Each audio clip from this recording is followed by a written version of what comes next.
Serial ini dimulai dengan seorang pria yang perlahan membuka matanya mendengar suara palu.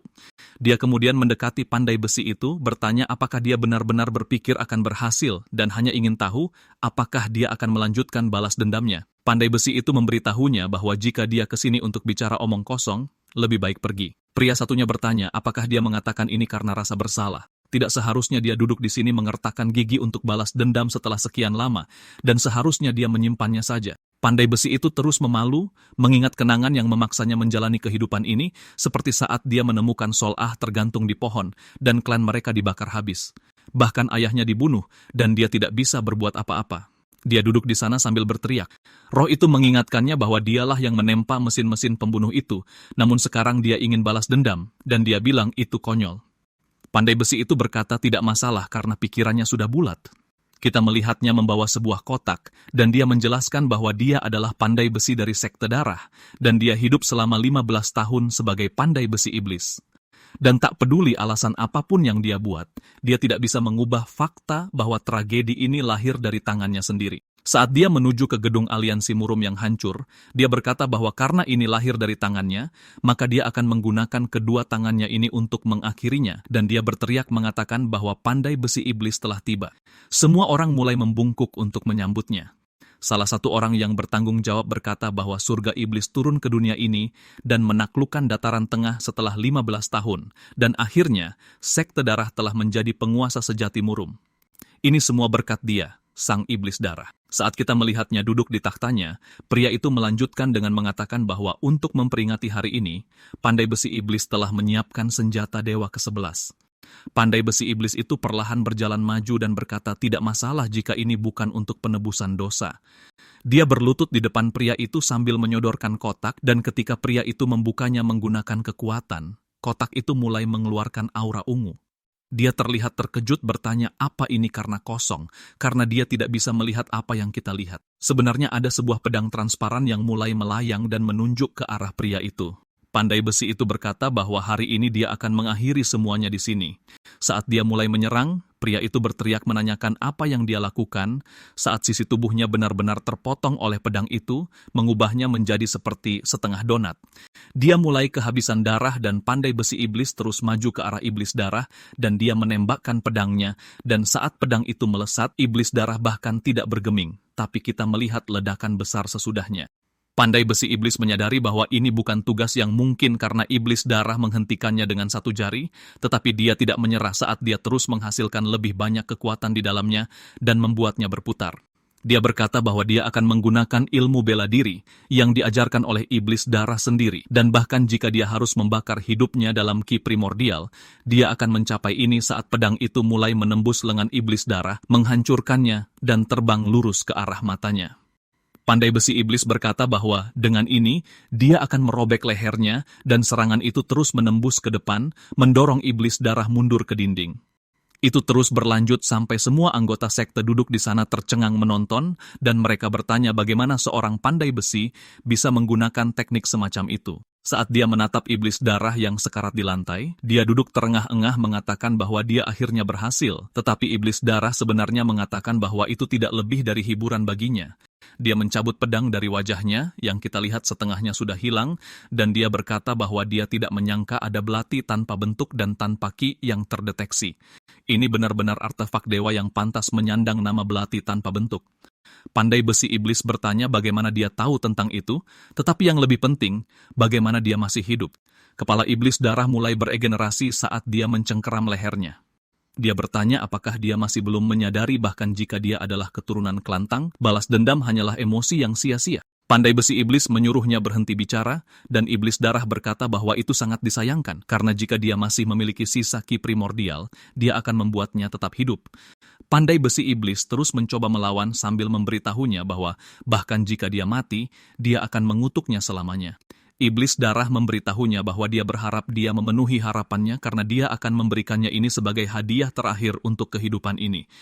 Dia mulai berbicara bahasa meja sihir Minecraft sebelum melemparkannya ke udara, dan saat dia terbang, iblis darah menggunakan belatinya sendiri untuk melawannya, mengisinya dengan lebih banyak ki daripada yang bisa dia bayangkan. Dia mengulurkan tangannya ke bawah. Belati itu terbang di udara lurus ke arah pandai besi iblis, mengenainya tepat di dahi. Di saat-saat terakhirnya hidupnya mulai terlintas di depan matanya, dan dia bertanya-tanya di mana semua ini menjadi salah. Dia dilahirkan dengan tubuh yang lemah tetapi menemukan kemampuan untuk menciptakan artefak dewa, namun dia tidak pernah hidup satu hari pun sesuai keinginannya. Dia berkata bahwa seandainya saja dia tahu masa depan, akankah keadaan menjadi berbeda sekarang? Pada hari ketika era surga iblis dimulai, kehidupan pria yang disebut pengrajin dewa paling jahat dalam sejarah, pandai besi iblis Tang Sewun, akhirnya berakhir. Hingga dia membuka matanya mendengar orang-orang berbisik dan seseorang menggebrak meja bertanya apakah dia mendengarkannya. Dia melihat sekeliling, bertanya-tanya di mana dia berada, mengatakan ini sangat berisik tetapi kepalanya juga sakit dan dia yakin telah berhenti bernapas, tetapi semua inderanya begitu jelas sehingga dia bertanya-tanya apa yang terjadi pada iblis darah. Pria itu berteriak bertanya apakah dia menganggap kata-katanya lelucon. Pria lain bertanya apa yang dia lakukan, memanggilnya tuanmu datang. Bajingan jelek itu mengangkat tangannya mengatakan bahwa anjing yang tidak bisa sadar perlu dipukuli agar belajar saat dia menampar wajahnya. Sewun menyentuh pipinya. Hanya bingung dengan situasinya. Bajingan jelek itu bertanya apakah dia sudah sadar sepenuhnya sekarang, dan Sewun mengenali semua orang di sini, ada Jo Nampiong, Mainjuk, Li Hosung. Dia berkata jika memang begitu. Dia tahu persis siapa yang ada di belakangnya saat dia berbalik. Dia mulai menangis dan menutupi dadanya. Dia mengingatnya tergantung di kehidupan masa lalunya, mengatakan bahwa dia ingat, ini pasti 16 tahun yang lalu. Ini adalah perjamuan untuk merayakan pengangkatan Hosung sebagai murid pemimpin aliansi Murum, dan pada hari ini, seolah dilecehkan dan dia gagal melindunginya. Dan tidak diragukan lagi bahwa ini adalah hari itu karena dia selalu menyesalinya. Dia bertanya-tanya apakah mungkin dia sedang bermimpi, mengatakan bahwa meskipun begitu, itu tidak masalah. Dia melepas mantelnya dan menyelimutinya, mengatakan bahwa dia tidak perlu khawatir lagi, dan dia menyesal tidak bisa melindunginya saat itu. Bajingan jelek itu mengangkat tangannya sekali lagi bertanya mengapa dia terus berbicara, dan Sewun meraih tangannya mengatakan bahwa dia akan memberinya kesempatan untuk meminta maaf dengan tulus. Pria itu menghempaskan tangannya, memberitahunya bahwa dia sudah gila, dan bahwa wanita itulah yang menggodanya lebih dulu dan dia hanya ikut bermain. Tapi dia pasti ingin mati jika berani melawannya seperti ini. Sewun berkata bahwa seolah sebenarnya cukup bijaksana karena dia langsung menolak lamarannya. Bahkan dia pun akan menolaknya hanya berdasarkan penampilannya karena dia sangat jelek dan baunya juga tidak enak. Jadi bagaimana mungkin ada orang yang bisa menyukainya? Tapi kepribadiannya bahkan lebih buruk dari wajahnya, dan bahkan jika dia mencoba untuk memalingkan muka, dia tidak bisa. Si jelek menyerang sambil berkata bahwa dia tidak akan membiarkannya bicara sembarangan lagi, dan dia menyerang lurus ke arah kepalanya.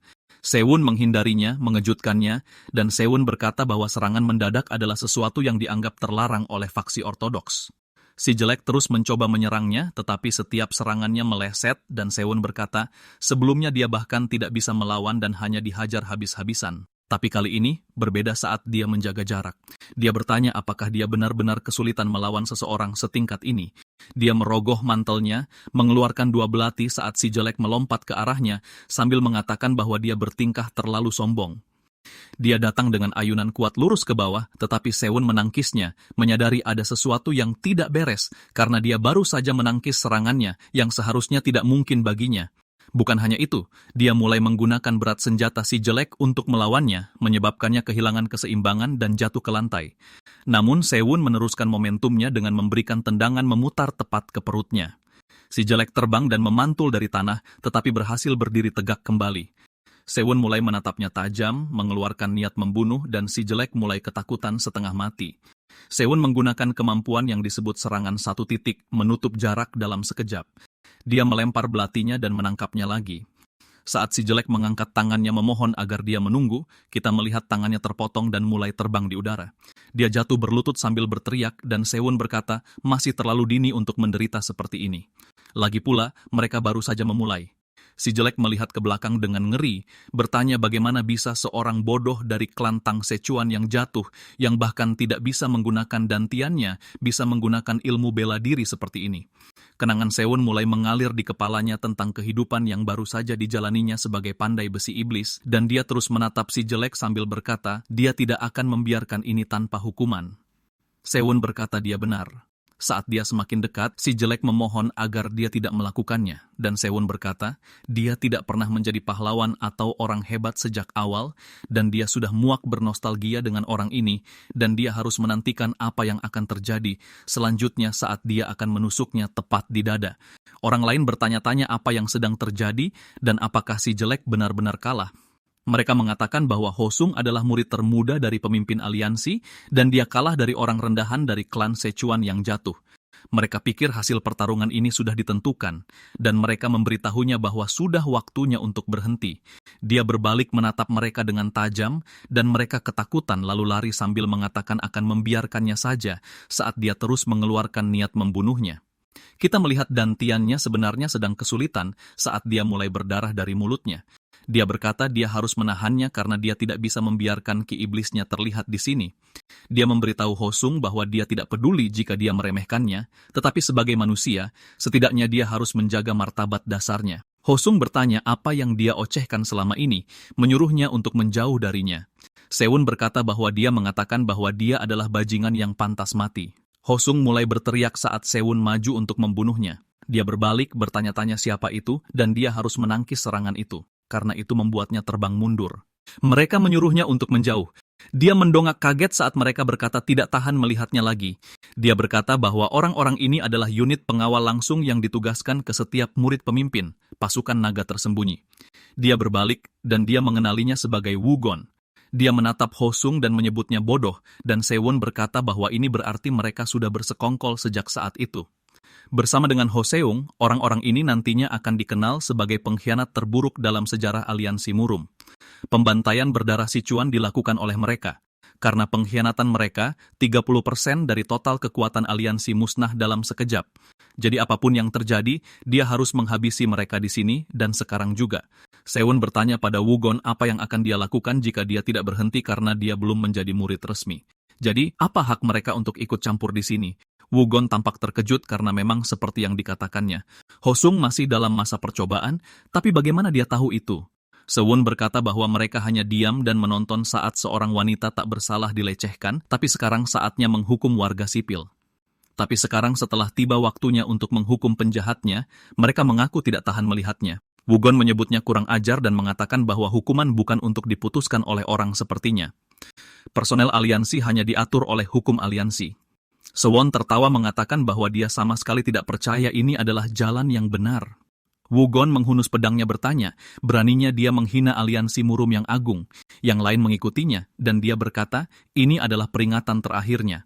Berlutut dan minta maaf, atau kau akan menghadapi konsekuensi yang mengerikan. Sewon berkata untuk seorang kapten dia banyak bicara, dan dia pasti mendapatkan posisi itu karena bualannya. Wugon benar-benar gemetar karena marah dan berteriak menyuruh anak buahnya untuk menjatuhkan mereka saat mereka melesat ke seluruh ruangan. Sewon berkata bahwa Wugon mungkin berada di tingkat puncak. 3 lainnya juga merupakan prajurit kelas 1. Saat dia menghindari serangan pertama, dia menangkisnya dengan pedangnya dan menggunakan momentum pria itu untuk mendorongnya ke bawah. Dia lalu membalas dengan tendangan ke kepala, tapi pria itu menghindar saat yang lain datang dari belakang. Dia berbalik, nyaris menghindari tusukannya, dan 2 lainnya mulai bekerja sama juga. Sewon berbalik menggunakan gerakan seminimal mungkin untuk menemukan titik terlemah. Dia menahan serangan pertama dan melesat ke sisi ruangan. Meniru lawannya, dia berkata karena efek samping dari penggunaan jurus 1 titik, dia hanya memiliki sisa energi internal sekitar 2 tahun. Jadi dia harus mengakhiri ini dengan cepat. Salah satu pria itu berteriak sebelum menyerbu masuk. Sewon melompat ke atas serangan itu dan memukul bagian belakang lehernya dengan pedangnya hingga membuatnya jatuh pingsan ke lantai. Dia lalu melemparkan belatinya ke depan, mengenai pria lain hingga terlempar ke pilar. Penjaga lainnya menganggap itu pengecut saat Sewon mulai mendekat, memanggilnya bajingan, dan bertanya apakah dia mengejeknya. Karena dia hanyalah seniman bela diri kelas 3, Sewon meraih pedangnya sebelum langsung menuju ke arahnya, dan prajurit kelas 1 itu menyadari bahwa dia membuat kesalahan karena menilainya hanya berdasarkan statusnya, dan bahwa orang ini adalah monster. Dia berbalik menyuruh orang lain berhenti, dan Sewon menyadari apa yang terjadi saat Wugon datang dengan tendangan terbang yang membuat Sewon terlempar ke dinding sambil memuntahkan darah. Dia menjatuhkan belatinya dan mulai batuk, dan Wugon berjalan ke arahnya sebelum mengarahkan pedangnya padanya bertanya, beraninya orang tak dikenal berbuat onar. Yang lain juga mulai menyebutnya menyedihkan, mengatakan disinilah tempatnya. Wugon bertanya apakah dia sekarang sadar akan harga dari tindakannya. Sewon berkata yang dia dengar hanyalah ocehan, dan dia sangat berisik sehingga dia bahkan tidak bisa beristirahat sejenak. Tapi untuknya saat ini, inilah satu-satunya jalan ke depan. Dia tidak punya pilihan selain memaksa dantian atasnya terbuka.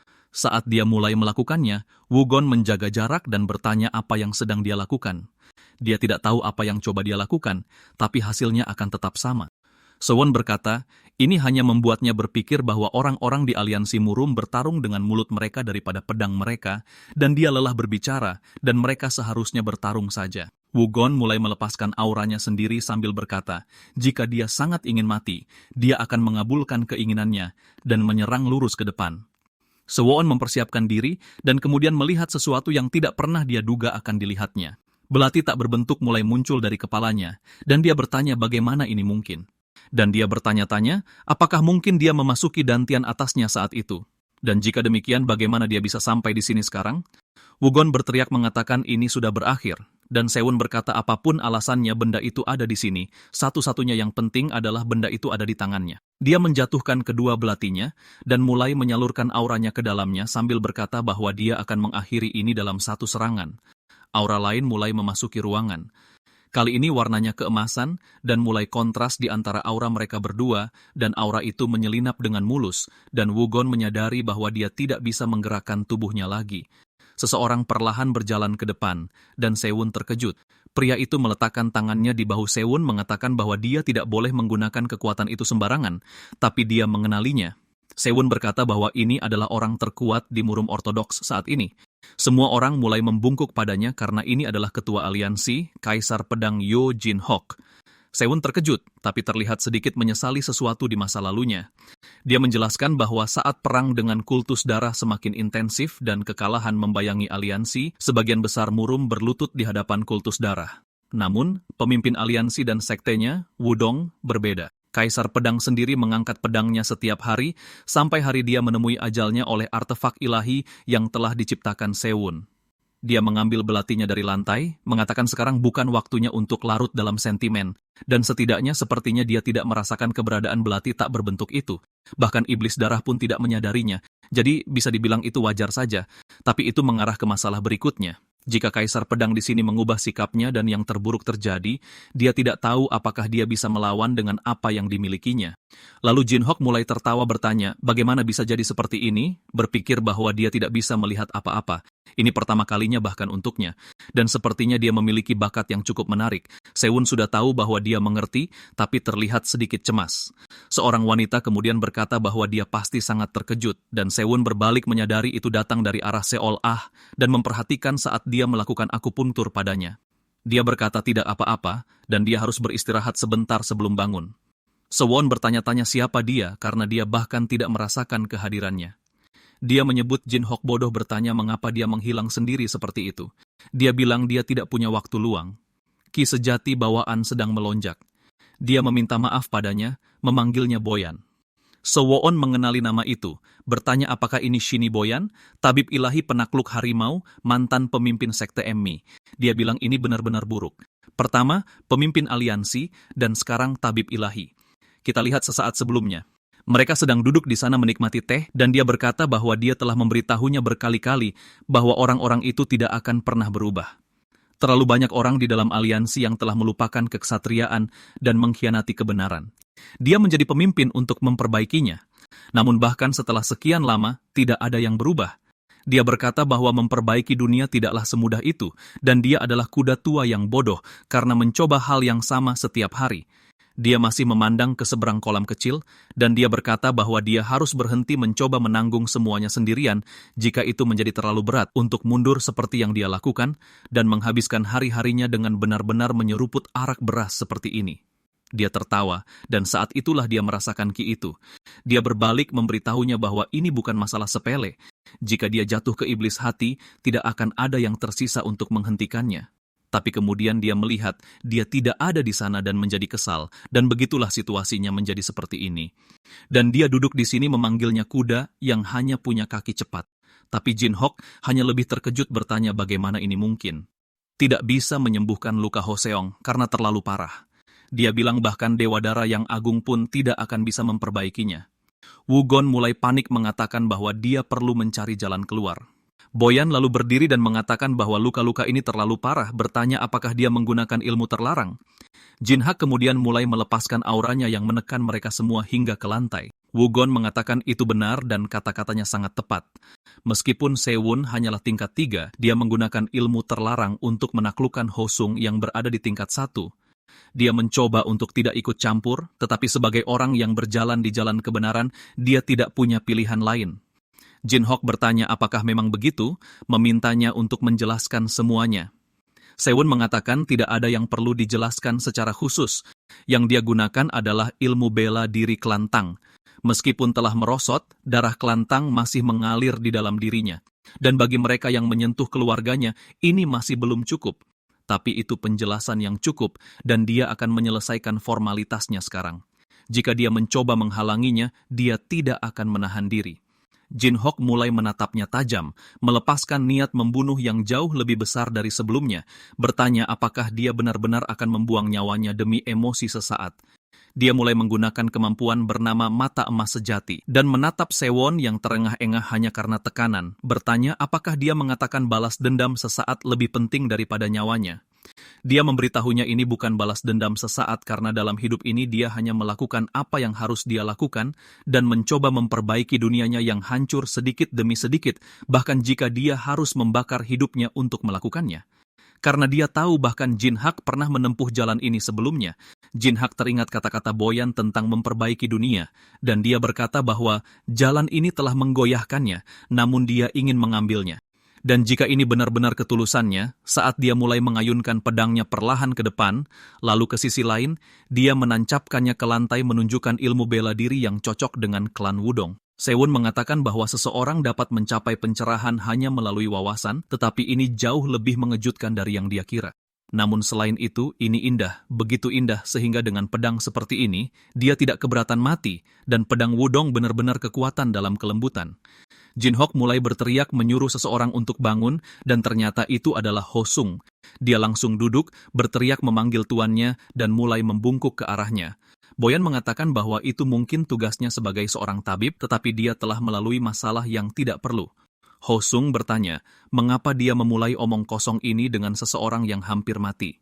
Dia melihat bayangannya dibilah pedang sebelum tergagap. Jinhak menyadari itu adalah pertanyaan yang sia-sia. Hosung mengatakan bahwa dia juga akan mempertaruhkan nyawanya. Ini semua karena wanita jalang itu menggodanya. Jinhak berteriak menyuruhnya diam karena dia tidak ingin telinganya membusuk karena omong kosong ini. Dia meminta maaf kepada Sewon, mengatakan bahwa dia akan bertanggung jawab penuh atas tindakannya, jadi jangan khawatir. Sewon berterima kasih padanya, dan Hosung berteriak memanggil tuannya sebelum Jinhak mengatakan dia tidak punya murid sepertinya dan tidak akan pernah, dan dia memberitahu Sewon bahwa dia akan menyerahkan nasib anak itu padanya.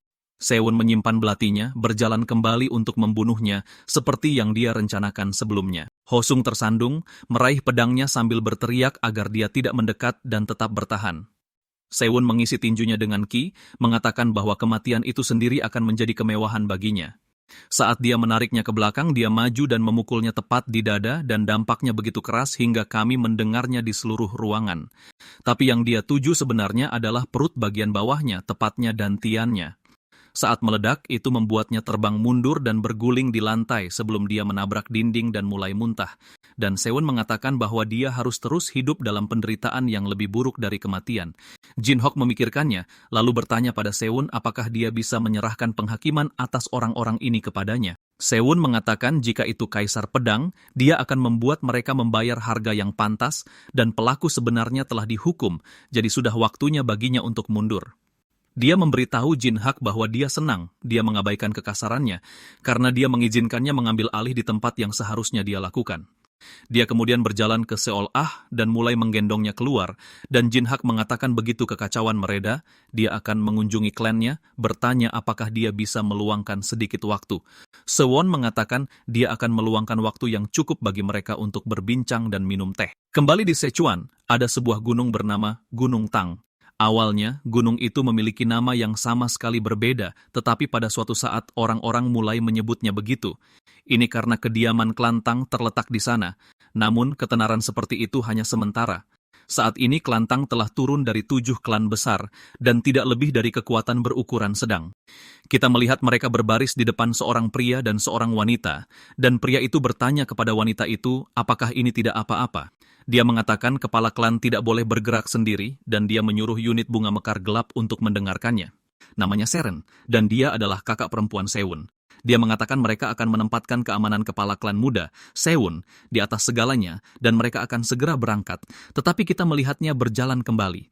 Saat dia menyuruh mereka untuk membulatkan tekad, dia melihatnya, bertanya apakah itu benar-benar dia, dan dia berkata, dia sudah kembali. Omong-omong soal kembali, dia sedang menggendong Seol-ah, dan dia bertanya kemana semua orang akan pergi saat ini. Beberapa waktu kemudian di kamarnya dia bercermin, melihat bahwa dia benar-benar telah kembali, karena meskipun dia masih melihat dirinya sebagai orang tua, dia telah kembali menjadi muda lagi. Dia teringat iblis darah mengatakan sesuatu tentang bertemu lagi, dan dia berkata bahwa dia mendengarnya dengan jelas, dan situasi ini pasti bagian dari rencananya. Dan dia berbalik, mengatakan apapun rencana yang dia susun, dia akan membuatnya menyesal tanpa gagal, karena kehidupan ini akan berbeda. Dia berjalan ke rak bukunya sebelum mengeluarkan sebuah buku tertentu. Itu adalah seni metalurgi yang diturunkan dari pandai besi klan Tang, yang jika mereka kelas master disebut pandai malam. Dia melihat ke lantai, melihat noda, dan mengatakan ini adalah sisa dari waktu itu saat kita melihatnya memuntahkan darah. Dia mengatakan seperti yang diduga, sirkulasi dan pernapasan gagal lagi, dan bahwa ilmu anak lengan emas pada awalnya dimaksudkan untuk membantu pekerjaan menempa. Ini memiliki keuntungan mempercepat regenerasi tubuh, tetapi efisiensinya dalam akumulasi ki buruk. Karena ini bukan ilmu bela diri yang dimaksudkan untuk membangun kekuatan dalam, hasil ini wajar saja. Karena dantiannya mengenali ki dalam sebagai racun, dia tidak punya pilihan dan harus terus maju. Ilmu anak lengan emas yang dihindari oleh seniman bela diri memberinya kemampuan untuk menciptakan alat ilahi. Dan ilmu bela diri iblis darah mengajarinya balas dendam dengan ilmu pembalik surga, menunjukkan jalan lain ke depan. Dia melebarkan kuda-kudanya dan mulai mengakumulasi energi dalam, mengatakan bahkan sebelum regresi dantiannya yang cacat, cambuk surgawi tidak dapat dihilangkan dengan cara apapun. Tapi sekarang tidak lagi begitu, jadi dia bisa maju jauh lebih pesat dari sebelumnya, saat dia berlatih siang dan malam.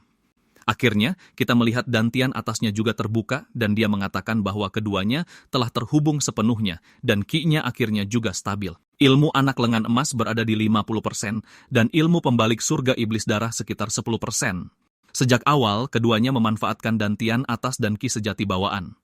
Ilmu anak lengan emas memulihkan ki sejati bawaan, sementara ilmu pembalik surga meningkatkan kuantitasnya. Tidak ada yang akan percaya jika dia mencoba menjelaskan situasinya kepada mereka, karena menggunakan ki sejati bawaan sama dengan membakar kekuatan hidupmu, tapi tidak untuknya. Dia kemudian mengendus dirinya sendiri, mengatakan bahwa baunya seperti kotoran, tetapi dia memblokir orang lain untuk merasakan ki-nya, sehingga baunya tidak akan keluar. Tapi dia perlu ganti baju. Dia membersihkan diri dan kemudian bertanya-tanya, mengapa belati tak berwujud juga ikut kembali bersamanya. Dia melihat sesuatu, seorang anak laki-laki menatapnya dari balik pintu dan meminta maaf, mengatakan bahwa kepala klan memerintahkannya untuk memasuki ruang Dewan Agung. Ini adalah masalah mendesak, jadi dia memberanikan diri untuk masuk. Sewon mengatakan tidak apa-apa karena sudah waktunya untuk memanggil semua orang, tetapi mengenalinya sebagai cakar muda, bertanya apakah dia Jang Il. Anak itu mengatakan ya, dan dia berjalan melewatinya, mengonfirmasi bahwa itu namanya. Jang Il mengatakan ya, dan dia memberitahunya bahwa senang bertemu dengannya lagi. Saat dia berjalan melewati semua orang, aku masih tidak yakin apakah mereka menatapnya karena dia bau atau tidak, tetapi dia menuju ke dewan. Di dalam, dia mendengar teriakan, dan dia menghela napas sebelum memasuki pintu. Semua orang berbalik, menatap ke arahnya.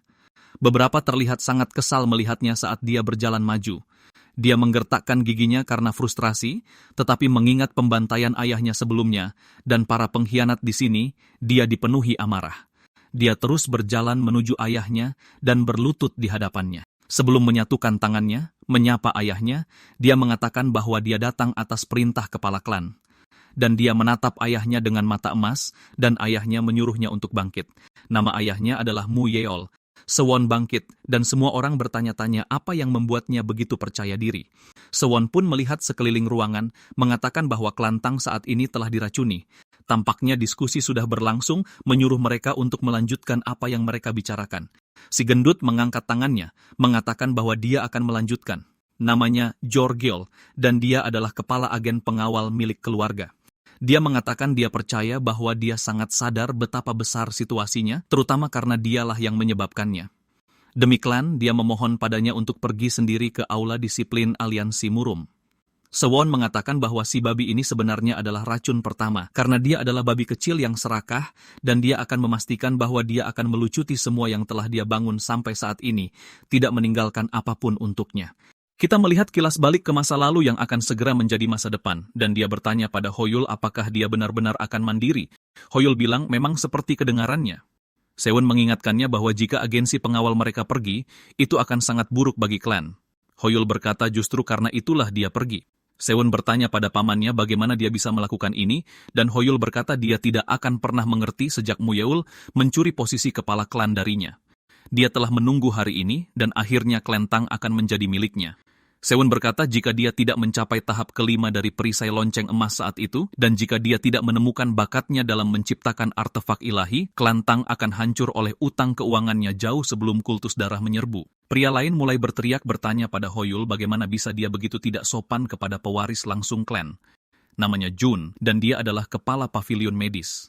Dikatakan di antara mereka yang diseret ke lubang disipliner yang jauh, tidak ada satu orang pun yang pernah kembali utuh, dan dia bilang, dia berencana mengirim tuan muda ke tempat seperti itu yang seharusnya tidak pernah mereka biarkan terjadi. Hoyul berkata bahwa hatinya juga berat. John bertanya lalu kenapa? Hoyul berkata, bagaimanapun, ini adalah satu-satunya cara agar klan mereka bertahan hidup. Dia memberitahu kepala manajer bahwa dia punya pertanyaan, apakah ada faksi yang akan berpaling dari sekte Kuangqiang untuk memihak mereka, atau apakah klan mereka punya master yang cukup kuat untuk menghentikan mereka. Ini adalah kepala urusan eksternal dan internal bernama Ji-on. Beberapa orang lain juga mulai berbicara tentang bagaimana tidak ada yang akan memihak mereka dan mereka akan mati saat pemimpin aliansi tiba. Sewon mengatakan klan telah menyusut karena skema Hoyul, tetapi sulit menemukan jejak racun khas klan. Dan pesimisme yang merajalela ini adalah racun kedua bagi klan mereka di kehidupan masa lalunya. Dia mungkin tidak berbeda dari mereka, tapi sekarang tidak lagi. Saat dia memastikan bahwa dia membalas setiap kebaikan dan mengukir setiap dendam menjadi darah adalah bagian dari esensi darah yang mengalir di dalam diri mereka. Hoyul bertanya bagaimana dia berhasil mengalahkan murid termuda pemimpin aliansi, mengatakan dia pasti menggunakan artefak terlarang. Sewon berkata bahwa sebentar lagi gilirannya untuk mengambil apa yang dia bisa dari babi ini dan memberitahunya bahwa dia salah. Bukan itu yang seharusnya dia tanyakan padanya. Hoyul berteriak mengatakan ini bukan waktunya untuk bercanda. Dia tidak tahu bagaimana dia mengalahkan Hosung, tapi pada akhirnya dia hanyalah seniman bela diri kelas 3. Dia berada di alam puncak di bawah tekanan kekuatannya saja, yang mulai dia lepaskan. Dia seharusnya hancur, tapi sebaliknya, Sewon menahannya seolah itu bukan masalah sama sekali. Muyeol menyuruh mereka semua diam. Dia mengerti kekhawatirannya, dan dia bertanya pada Sewon mengapa dia berkelahi dengan Hosung. Sewon mulai tertawa dan memberitahu mereka mulai saat ini, dia akan memberitahu mereka semua mengapa dia melakukan itu tanpa menahan detail apapun. Hoyul berteriak bertanya apakah dia bilang dia memasuki duel hidup dan mati dengan murid pemimpin hanya karena seorang pelayan belaka. Sewon bilang memang begitu. Hoyul bertanya apakah dia sadar dengan ucapannya, dan Sewon bertanya apakah ada masalah. Hoyul berkata bahwa dia mendorong mereka ke jurang kehancuran. Jadi bagaimana dia bisa bertindak begitu berani? Sewon bertanya apa arti klan Tang baginya. Hoyul bertanya mengapa dia tiba-tiba mengungkitnya, dan Sewon berkata padanya, klan Tang selalu seperti ini. Setiap anggota keluarga adalah fondasi dari klan mereka. Jadi tidak peduli bencana apapun yang menimpa mereka, mereka harus melindungi satu sama lain dengan nyawa mereka. Seorang pria di ruangan itu mengenali kata-kata itu sebagai wasiat terakhir dari kepala klan sebelumnya, dan Sewon berkata bahwa jika itu untuk melindungi darah mereka, mereka tidak ragu untuk membuang nyawa mereka. Itulah artinya menjadi anggota klan mereka. Klan Tang, Muyeol terlihat terkejut dengan ini, dan Sewon bertanya lagi padanya. Apa masalahnya di sini? Dia bilang bahwa kepala pengawal seharusnya hanya diam dan menonton saat Seol diserang oleh bajingan itu, dan inilah yang sebenarnya ingin dia sampaikan. Hoyul mengalihkan pembicaraan kembali ke pertanyaannya tentang apakah dia menggunakan artefak terlarang. Sewon menjatuhkan belatinya ke lantai sambil berkata, inilah yang dia gunakan. Mereka mengenalinya sebagai belati latihan, bertanya-tanya bagaimana dia menggunakannya untuk melawan murid pemimpin. Mereka bertanya bagaimana dia bisa mengalahkan seorang prajurit kelas 1 dengan mainan seperti itu. Dia bilang itu karena dia menggunakan ki bawaannya. Mereka menyadari itu berarti dia memperpendek umurnya, dan jika demikian, masuk akal bagaimana dia bisa menghukum Ho Seong, dan bahwa dia benar-benar menegakkan wasiat kepala klan sebelumnya. Sewon bertanya, apakah rasa penasarannya sudah terpuaskan sekarang, dan para babi itu mulai gemetar karena marah. Pria di samping Mu Yeol terkejut bahwa dia mempertaruhkan nyawanya, dan kita lihat Mu Yeol sendiri juga sama terkejutnya bahwa dia mencoba menyembunyikannya. Pria itu kemudian bertanya apakah dia benar-benar menggunakan ki bawaannya karena jalur internalnya tampak normal saat dia kembali. Sewon berkata itu karena pemimpin aliansi dan dokter ilahi muncul tepat waktu untuk merawatnya. Hoyul menggebrak meja menyuruhnya berhenti berbohong karena tidak mungkin mereka mau repot-repot untuk orang sepertinya. Seorang pria kemudian menerobos masuk ke pintu berteriak memanggil kepala klan mengatakan ada masalah karena ada situasi di luar. Dia berbalik mengatakan sekarang pemimpin aliansi. Tapi sebelum dia menyelesaikan kalimatnya, Jin Hok memasuki ruangan dan semua orang langsung merasakan tekanan yang dia keluarkan. Dan dia tertawa bertanya pada Sewon apakah dia baik-baik saja. Mu Yeol menyambutnya mengatakan bahwa dia minta maaf karena tidak menerimanya dengan baik, tetapi Jin Hok mengatakan dia tidak peduli dengan formalitas. Mu Yeol berterima kasih padanya karena menerima permintaan maafnya dan mengatakan bahwa dia juga tidak akan mempermasalahkan ketidaksopanan pemimpin terhadapnya. Anggota lain di ruangan itu terlihat terkejut. Hoyul bertanya apa yang dia bicarakan karena merupakan suatu kehormatan untuk menerimanya. Jadi ketidaksopanan apa yang ada? Kemudian dia meminta maaf kepada Jin Hok sendiri atas kekasaran saudaranya. Dia memperkenalkan dirinya pada Jin Hok mengatakan suatu kehormatan bertemu dengannya, dan Jin Hok berkata bahwa jika Hoyul bukan kepala klan, maka dia harus keluar dari percakapan dan tetap di tempatnya. Hoyul menyerah di bawah tekanan sambil berkata bahwa dia minta maaf, dan Sewon berkata, seperti yang bisa dia lihat, dia khawatir tidak bisa menawarkan teh saat ini. Jin Hok berkata, tidak apa-apa, dan dia di sini hari ini dalam kapasitasnya sebagai pemimpin aliansi. Tetapi pertama-tama kepada kepala klan dan semua orang dari klan Tang, sambil menyatukan tangannya, dia mulai membungkuk kepada mereka mengatakan bahwa atas nama aliansi Murum, dia menyampaikan permintaan maafnya yang paling tulus. Seharusnya dia lebih ketat dengan ajarannya, dan seharusnya dia lebih siap karena ini adalah kegagalan sebagai seorang guru. Sebagai tanda permintaan maaf kepada korban dan klan Tang, dia akan memberikan kompensasi. Mu Yeol mengatakan klan tidak ikut serta dalam menegakkan keadilan kali ini, dan bahwa klan mereka tidak seharusnya diberi kompensasi sama sekali. Seharusnya hanya Sewon sendiri dan korban karena hanya mereka berdua yang terlibat dalam semua ini. Mu Yeol berkata, itulah mengapa mereka tidak bisa menerima kompensasi, tetapi dia punya satu permintaan untuk pemimpin aliansi. Untuk memastikan bahwa aliansi mengambil alih sehingga fakta insiden ini tidak terdistorsi, Sewon mengatakan bahwa sekte Kuang Chiang pasti akan menyebarkan desas-desus untuk menutupi rasa malu mereka. Sama seperti di kehidupan masa lalunya, panah-panah itu pada akhirnya akan ditujukan padanya dan klan Tang. Jin Hok berkata, dia akan memberikan jaminan bahwa mereka tidak perlu khawatir. Mengenai gangguan hari ini, sekte Kuang Cheng tidak akan bisa meminta pertanggungjawaban klan Tang atas satu hal pun. Sewon berkata bahwa hasilnya cukup bagus karena dia telah mengikat tangan Kuang Cheng dan memulihkan martabat ayahnya. Tapi Jin Hok berkata ada satu hal terakhir yang perlu dia katakan. Sewon bertanya-tanya apa itu. Dan Jin Hok menatapnya sejenak, mengatakan bahwa dia tahu ini agak berani, tapi dia ingin dia menjadi muridnya, dan semua orang terkejut. Sewon bertanya-tanya, apakah dia mendengarnya dengan benar? Orang-orang lain bertanya, apakah ini berarti Tuan Muda menjadi murid ke-6 pemimpin aliansi? Salah satu dari mereka mengingatkannya bahwa Ho Sung dikeluarkan, jadi dia akan menjadi yang kelima. Pria yang bersama saudara perempuan dan ayahnya sebelumnya berkata bahwa setiap sekte yang menampung salah satu murid pemimpin telah menjadi pilar utama aliansi Murum dan bahwa klan Tang mungkin akan mendapatkan kembali kejayaannya sekali lagi. Jin Hok tertawa, mengatakan bahwa dia tidak menyangka dia bisa membuat wajah seperti itu dan dia akhirnya menunjukkan ekspresi yang sesuai dengan usianya. Sewon berterima kasih padanya, dan Hoyul berkata bahwa jika dia menerima tawaran itu, dinamika kekuasaan yang telah dia bangun selama bertahun-tahun akan runtuh dalam sekejap. Sewon berkata bahwa dia khawatir tidak bisa menerima tawarannya, dan dia minta maaf. Jin Hok berkata, itu pilihan yang bijaksana, dan mereka harus beristirahat hari ini. Dan besok, mereka akan pergi ke Kaifeng bersama, tapi kemudian dia sadar bahwa dia baru saja menolak, dan dia terlihat terkejut. Dia bilang ini pertama kalinya ada yang menolaknya, dan dia tercengang, ingin tahu alasannya. Sewon berkata bahwa dia sangat terhormat, tetapi di masa depan, dialah yang akan memimpin klan. Dan sama seperti gurunya yang hanya dari sekte Wudong, dia berharap gurunya juga hanya dari klan Tang. Ayahnya tampak terkejut dengan ini, tetapi Jin Hock mengatakan kepadanya bahwa ada benarnya. Sewon berkata lega sekali dia tidak menggunakan mata kebenarannya saat ini. Hak-hak istimewa ini tidak lebih dari piala beracun. Saat mereka menemukan ki iblis atau seni terlarangnya, dia akan mati. Jin Hock berkata bahwa dia tetap merasa kecewa.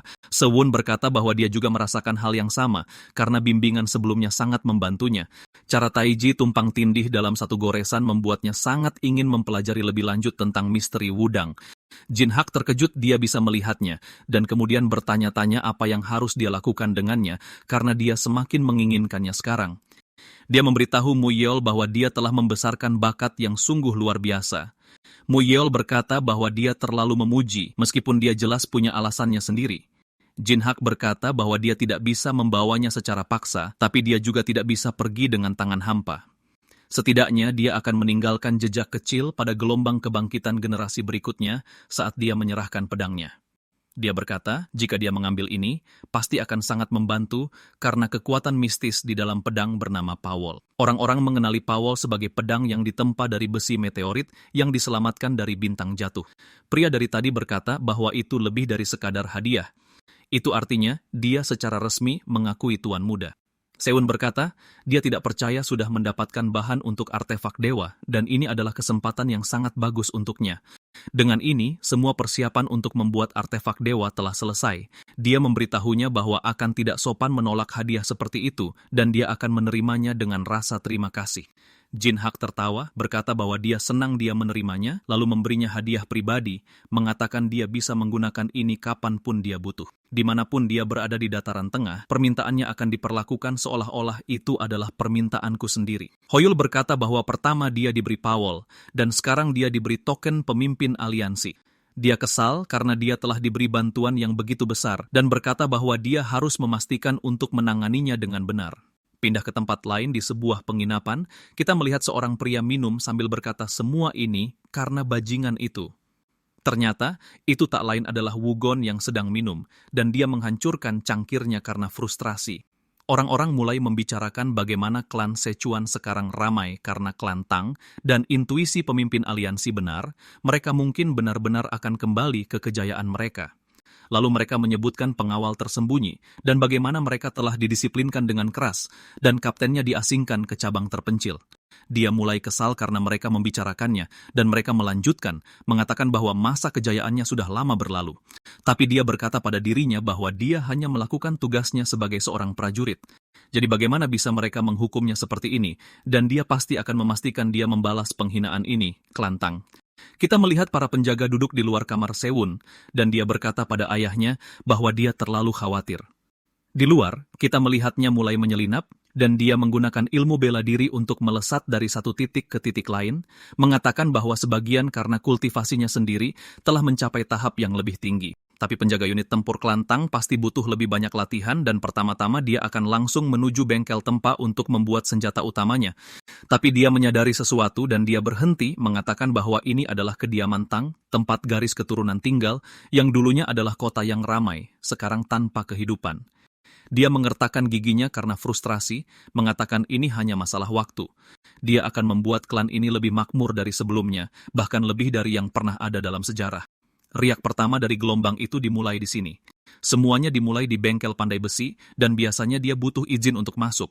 Tapi seharusnya tidak ada siapa-siapa di sini pada jam segini, jadi akan baik-baik saja. Saat dia akan membuka pintu, orang lain malah melakukannya dan keluar, bertanya apa yang membawanya kemari selarut ini. Sewon menyapanya, dan dia berkata dalam hati bahwa dia tidak percaya harus bertemu dengan orang yang paling ingin dia hindari.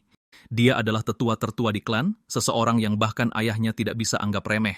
Dia adalah eksekutif klan yang bukan berdarah Tang, dan dia adalah master dari semua pandai besi mereka dan bengkel itu sendiri.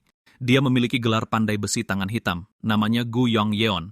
Sewon menjelaskan bahwa dia bergabung dengan klan Tang karena hubungannya dengan patriark sebelumnya, tapi dia selalu mempertahankan sikap netral dan acuh tak acuh terhadap urusan klan. Itulah mengapa ingatan hari itu tetap begitu jelas di kepalanya. Hari di mana Biro Pengawal menyatakan kemerdekaannya, dia yang seharusnya fokus menempa pedang dewa pergi bersama si babi gendut itu. Tanpa sepatah kata pun, dia hanya menoleh ke belakang dengan mata penuh dendam sebelum berpaling. Dia tidak tahu mengapa dia membencinya padahal mereka tidak punya hubungan sama sekali.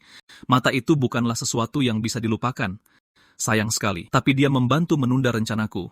Dia memberitahunya bahwa dia minta maaf telah mengganggu selarut ini. Sebuah desain tiba-tiba muncul di benakku, jadi aku datang ke sini untuk mencoba mewujudkannya. Yang Yeon menyuruhnya untuk melakukannya, dan Sewon bertanya apakah dia mendengarnya dengan benar. Yang Yeon berkata iya dan menyuruhnya untuk melakukannya. Lalu dia menoleh ke belakang, berkata untuk berhenti membuang waktu dan keluarlah. Kita melihat Seol-ah tersenyum, mengatakan bahwa dia akhirnya di sini. Dia terkejut melihatnya, dan dia membungkuk berterima kasih padanya untuk kejadian tempo hari. Dia mulai menangis. Dia berkata bahwa dia hanya senang dia masih hidup karena hanya itu yang penting. Yang Yeon berkata dia yakin patriark telah melarangnya meninggalkan kamar selama 7 hari, jadi dia pasti menyelinap keluar dan dia boleh menggunakan peralatannya untuk pekerjaannya. Yang Yeon mulai membawa Seol-ah pergi, dan Sewon terkejut dia menyerahkan peralatan pribadinya kepada seorang seniman bela diri. Seol-ah berkata bahwa dia akan datang dan menyapanya dengan benar lain kali. Dia hanya bertanya-tanya bagaimana mereka bisa saling kenal. Yang Yeon hendak mengatakan sesuatu dan Sewon menyuruhnya untuk mengatakannya, tapi dia berpikir sejenak, lalu berbalik dan berkata, lupakan saja. Saat dia berjalan pergi, Sewon berdiri di sana dengan bingung, mengatakan bahwa dia akan bertanya lain kali. Dia membuka pintu, mengatakan dia tidak akan menyia-nyiakan kesempatan langka ini, dan dia masuk. Menjelaskan bahwa ada pepatah di Murim bahwa bagi seorang master, senjata bukan lagi tujuan, melainkan hanya alat. Tapi itu omong kosong. Ada artefak dewa di dunia ini yang berada pada tingkat yang sama sekali berbeda, bahkan melampaui ilmu bela diri. Dia menatap beberapa pedang, mengatakan bahwa dia tidak percaya ini disebut kelas menengah. Ini semua benar-benar sampah. Dia mengambil salah satunya dari dinding, bertanya apakah ini benar-benar karya pandai besi kelantang. Untuk saat ini, dia mungkin disebut pengrajin ahli, tapi ini masih kurang. Bahkan tanpa 10 artefak dewa yang dia berikan, kultus darah dipenuhi dengan senjata hantu dan senjata iblis. Mereka mungkin lebih rendah dari 10 senjata iblis yang dia buat, tapi mereka jauh lebih mengerikan dan lebih ganas daripada senjata biasa. Untuk menghancurkan mereka, dia membutuhkan artefak dewa yang setara atau lebih unggul. Dia biasanya tidak memakai sarung tangan saat menempa. Saat dia mulai memompa api, dia berkata bahwa apa yang akan dia lakukan sekarang adalah memasukkan bilah itu ke dalam api. Dia berkata bahwa ini bukan penempaan biasa.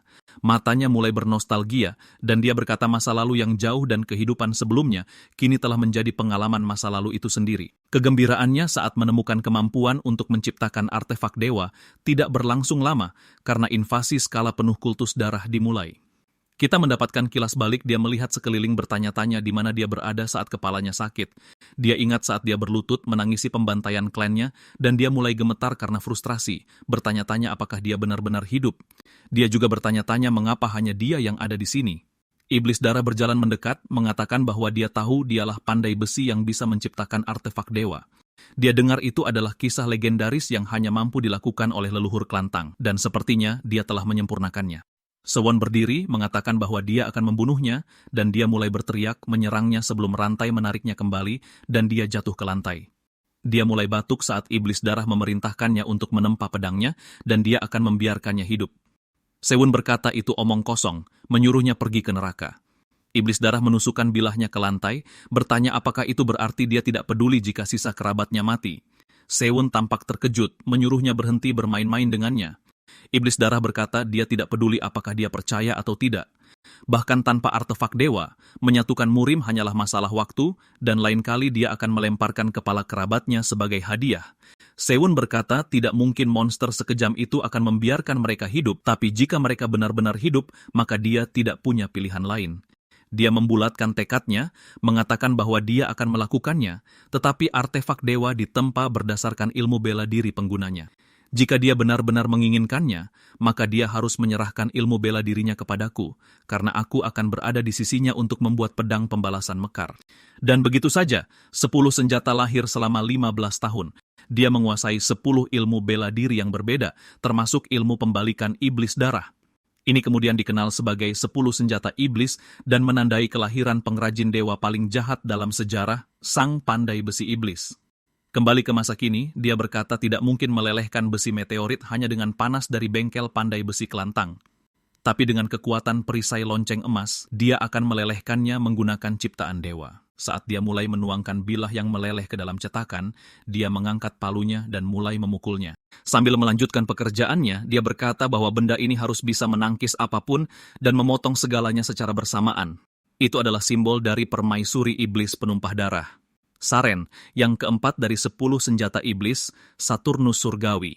Awalnya, senjata itu terdiri dari 9 lapis, tapi dia hanya berhasil membuat 1 karena kekurangan bahan. Tapi dia melemparkannya ke udara sambil berkata, itu tidak penting lagi, karena yang sebenarnya ingin dia buat bukanlah satin surgawi. Seutas benang yang paling tipis dan terkuat di dataran tengah, bahkan melampaui sutra 1000 tahun. Saudara dari 10 senjata iblis, jaring surgawi. Dan dengan waktu yang tepat, seorang pembunuh muncul di atas kasau, mulai melesat ke arahnya. Sewoon mengenalinya saat dia melesat masuk. Bilah pedangnya semakin dekat sebelum berhenti di udara. Tak lain adalah Wugon yang terlihat terkejut bertanya dari mana datangnya benang ini. Sewon berkata, dia agak ceroboh untuk salah satu elit aliansi Murim dan dia memanggilnya Kapten Wugon, tapi meralatnya mengatakan bahwa sekarang hanya Wugon saja. Ini membuatnya marah dan Sewon berkata dia senang Wugon datang karena dia baru saja mencari sesuatu untuk dijadikan bahan uji coba.